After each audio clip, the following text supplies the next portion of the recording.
ফরিদপুর সদর উপজেলার Kanaipur arc centre সংলগ্ন একটি পুকুরে সেনাবাহিনীর অভিযানে বিপুল পরিমাণ আগ্নেয়াস্ত্র ও দেশীয় অস্ত্র উদ্ধার করা হয়েছে। এক গোপন সংবাদের ভিত্তিতে সেনাবাহিনী, বিজিবি ও কোতোয়ালি থানা পুলিশের সমন্বয়ে যৌথ অভিযান চালানো হয়।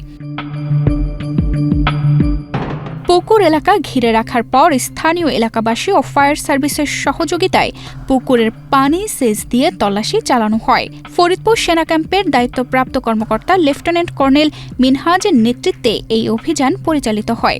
এক্সট্রিম মশার কয়েল প্ল্যান্ট ফাইবার দিয়ে তৈরি, তাই সহজে ভাঙে না, সুগন্ধিযুক্ত ও নিরবিচ্ছিন্নভাবে জ্বলে। ডেঙ্গু, চিকুনগুনিয়া বাহি সহ যে কোনো মশার বিরুদ্ধে দেয় এক্সট্রিম সুরক্ষা। তল্লাশিকালে পুকুরে লুকিয়ে রাখা একাধিক বস্তা উদ্ধার করা হয়।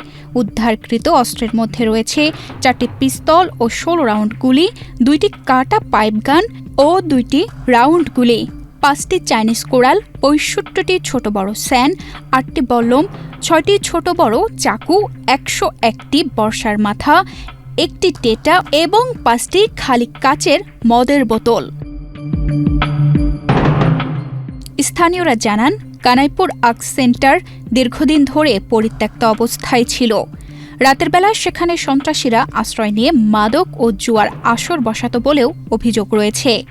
সেনাবাহিনীর ধারণা, আসন্ন ত্রয়োদশ জাতীয় সংসদ নির্বাচনকে বানচাল করতে একটি সংঘবদ্ধ চক্র এসব অস্ত্র মজুত করেছিল।